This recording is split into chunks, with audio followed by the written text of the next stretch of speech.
crate opens on a snowy mountainside in western Colorado. The first of the wolves the state spent years fighting to bring back. A wild wolf steps out, alone, into mountains that swallowed his kind whole nearly a century ago. 4 months later, his GPS collar stops moving. Wildlife officials find his body in Larimer County. His skull carries deep puncture wounds. The suspect isn't a rival wolf, isn't a hunter, isn't a rancher's rifle. It's a cougar. Here's the thing nobody mentions when they talk about bringing wolves back to the American West. Alone, a wolf can lose to a cougar. That part's documented. But the second that same wolf stops being alone, the whole fight flips.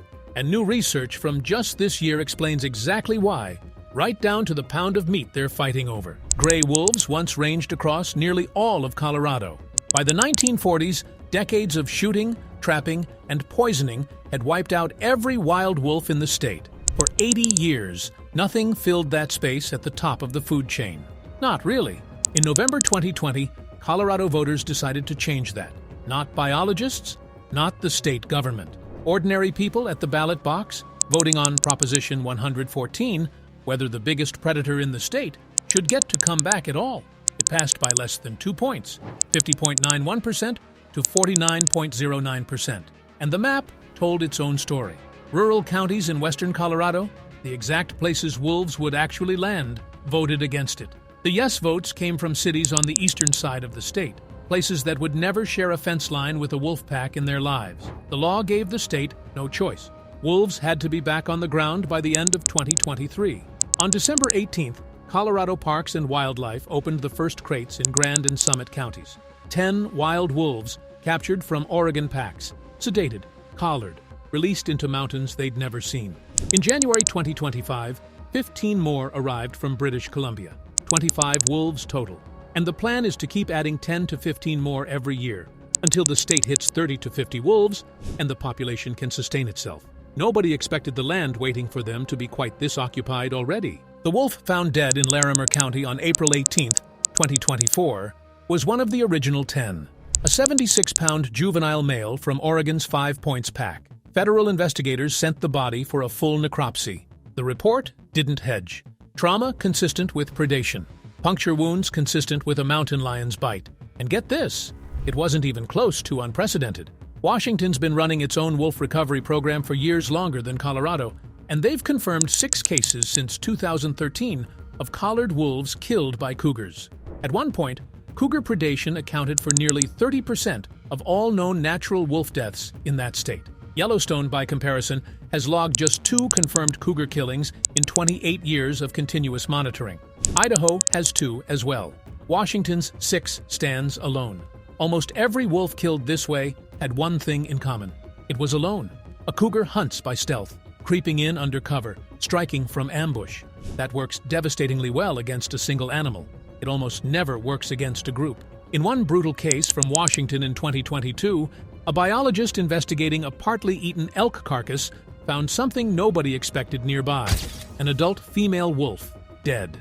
A broken leg likely caused by the elk itself during the hunt. Then, a second body. Not a coyote, like the biologist first assumed, one of her own pups. The pack had actually killed the elk, but the mother wolf died in the process. And before the rest of the pack could fully claim their kill, a cougar walked in and took it. And anything in its way went with it. For a solitary hunter built for stealth over strength, a lone wolf isn't just prey in theory. It's a real, survivable target. This is where the story most people never hear actually starts, because everything changes the moment those wolves aren't hunting solo anymore. In January 2026, a team led by Wesley Binder, a doctoral student at Oregon State, published a study 9 years in the making. They tracked GPS-collared wolves and cougars across Yellowstone and personally checked out nearly 4,000 suspected kill sites. And what they found broke the assumption everybody had been working off of. Cougars and wolves aren't competing as equals. The 2 animals are roughly the same size, comparable in raw hunting skill. If anything, a cougar hunts more efficiently one-on-one. But wolves hunt in numbers. And that one fact turns the relationship into something researchers now call enemies without benefits. Wolves win almost every direct encounter, not usually by killing the cougar, just by showing up in the wrong place at the wrong time, 4 or 5 at once. Here's how it actually plays out on the ground. A cougar kills something big, say an elk, alone, after burning enormous energy stalking and chasing it down. Then, a wolf pack finds the carcass before the cougars finished eating and just takes it. Nearly half of every wolf-cougar encounter in the study happened at a kill site that started out as the cougars. The reverse, a cougar stealing a wolf's kill, happened exactly once in the entire study. So cougars have adjusted. GPS data shows they now stick close to what researchers call escape terrain. Basically, trees close enough to climb the second a wolf pack shows up. Their diets shifted too, away from elk and toward smaller deer, because a deer can be eaten fast, before any pack has time to find it. Binder put it simply, the solitary hunter is often the more skilled one. The social hunter just wins by outnumbering it. It's the same pattern seen with cheetahs and African wild dogs living in the shadow of lions and hyenas, an ocean away. And sometimes it goes further than a stolen meal. Between 2016 and 2024, researchers confirmed 2 cases of a full wolf pack killing an adult cougar outright, both times when there was no climbable tree close enough to save it. The wolves didn't even eat the cougar. They just wanted the elk carcass it was guarding. Wolves don't just reshape their direct rivals. When gray wolves came back to Yellowstone in 1995, coyotes had spent decades running the top predator role themselves, forming packs of up to 7 and feeding freely on carrion. Within a few years, coyote numbers in northern Yellowstone dropped by nearly half. Some of that was wolves killing coyotes outright, especially ones caught scavenging too close to a fresh kill. But most of it was coyotes simply avoiding wolf territory. Their pack structure shrank down to breeding pairs and pups. Numbers eventually stabilized. The old social structure never really came back. Other species cash in on the exact same kills that push the coyotes out. Ravens, magpies, eagles, bears, they all move in once a pack finishes with an elk. And here's a strange one. Scientists always assumed ravens just tailed wolf packs around, waiting. A 2026 GPS study tracking 69 ravens and 20 wolves for 2.5 years found the opposite. Ravens barely follow wolves at all. Instead, they memorize where packs have killed before and keep coming back to check, some flying in from over 93 miles away. They still reached nearly half of all wolf kills within a week, not by tracking the wolves. By remembering the map, grizzlies don't bother with subtlety. They just walk up and take the kill. Wolves will lunge and snarl trying to hold the carcass, but they usually back off rather than fight something that outweighs the whole pack combined. One time, a single grizzly held off 24 wolves at once, standing over the kill until it had eaten its fill. And some of the ripple effects show up in places you'd never think to look. A 22-year study in Wisconsin found that counties with returning wolves saw deer vehicle collisions drop by roughly 24%. Only about 6% of that came from wolves actually thinning out the deer population. The rest was behavioral. Wolves travel roads and trails because the terrain's easier. Deer learn to avoid those same corridors, and researchers now call it the landscape of fear. A wolf doesn't even have to be there. The deer just have to know it might be. Estimates put the payoff at roughly 1,100 fewer collisions and dozens of avoided injuries a year. For Wisconsin, that works out to roughly $10.9 million saved every year. This next one's stranger still. Sometimes it's not even wolves or cougars driving the change. It's a parasite. Researchers spent 26 years testing wolves in Yellowstone for Toxoplasma gondii, the parasite that can only reproduce inside a cat's gut. Wolves carrying it were 11 times more likely to leave the pack they were born into and strike out on their own. And they were 46 times more likely to end up leading a pack of their own. The leading theory is that infected wolves just get bolder, more willing to take risks a healthy wolf wouldn't. And there's a twist buried in that. A lot of those infections trace straight back to time spent in cougar territory. The same rival that's already killing lone wolves might also be quietly rewiring the ones that survive. Wolves are turning out to be smarter than almost anyone expected too. Off the coast of British Columbia, conservationists had been setting underwater traps to catch invasive green crabs. Baited with herring and marine mammal meat, the traps kept turning up damaged, the bait gone, and nobody could figure out why.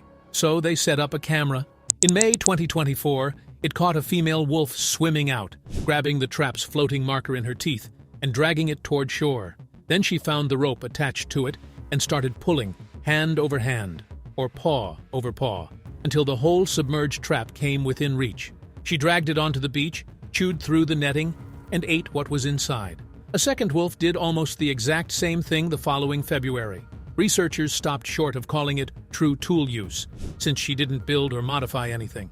But pulling off that entire sequence, float, rope, trap, food, in the right order, is the kind of cause and effect thinking nobody had caught a wild wolf doing before. There's a stranger wrinkle to all of this, too. Washington's own predator-prey project spent years GPS tracking wolves, cougars, elk, coyotes, and bobcats across land that wasn't wilderness at all. Farms, roads, small towns mixed right in. And the elk figured something out. They started avoiding people by day, but leaning on those same populated areas at night because wolves themselves tend to steer clear of humans. That trick barely worked on cougars, though. They're a lot less spooked by people nearby. Coyotes and bobcats took it even further. The moment a wolf or cougar showed up close by, they'd move straight into areas with roughly twice the human activity. Except that shelter came with its own price tag. Humans kill coyotes and bobcats 3 to 4 times more often than wolves and cougars ever do. Trapping, hunting, livestock conflicts.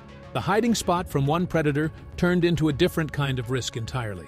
But before long, the return of wolves created the exact problem ranchers had been warning about from day one. Within the program's first 2 years, Colorado confirmed 66 incidents of wolves killing or injuring cattle and sheep. The state's answer was basically a modern-day cowboy, the range rider, patrolling on horseback and ATV with thermal cameras and capsaicin-loaded launchers, teaching wolves that livestock means pain, not food. Colorado spent roughly $380,000 on 13 range riders in year 1 alone. Ranchers say that's nowhere near enough for millions of acres of open grazing land. Oregon tried something almost funny.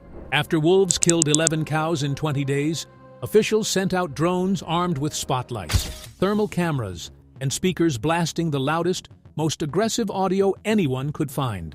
Hard rock, gunfire recordings, even a screaming argument pulled straight from a movie. And honestly, after hearing that lineup, I'd probably run too. It worked. Over the first 85 days of drone patrols, wolf kills dropped to just 2 cows. The drones themselves weren't exactly reliable, though. Some could only stay in the air for about 20 minutes at a time. And during one nighttime chase, a $20,000 unit flew straight into a tree and came down for good. Colorado's wolf program has gotten a lot more contentious than most coverage lets on, though. The Larimer County wolf wasn't the only casualty. A second wolf, a father in the state's Copper Creek pack, died weeks later. A third was found with a gunshot wound after being live captured for relocation and died in captivity that September. Animal rights groups have since put up a $100,000 reward for whoever fired that shot. The rest of the Copper Creek pack is being held at an undisclosed location while officials figure out what happens next. Colorado's still planning to keep releasing wolves until packs form on their own, self-sustaining, reproducing without any more human help. And every study out of Yellowstone says the same thing. Alone, in cougar country, a wolf is vulnerable, sometimes fatally so. But a pack rewrites every one of those rules. Stealing kills, holding territory, changing how often a deer even steps onto a highway at night. Not the real packs Yellowstone's researchers actually studied, though. Not yet. So the real test hasn't happened yet. Right now, most of Colorado's wolves are still traveling the way that Larimer County wolf was. Solo, exposed, and closer to cougar country than anyone running the program would like. The real test starts the moment that changes. It starts the moment they stop being alone. And given how fast the state's adding wolves, that moment might be closer than anyone watching from outside Colorado realizes.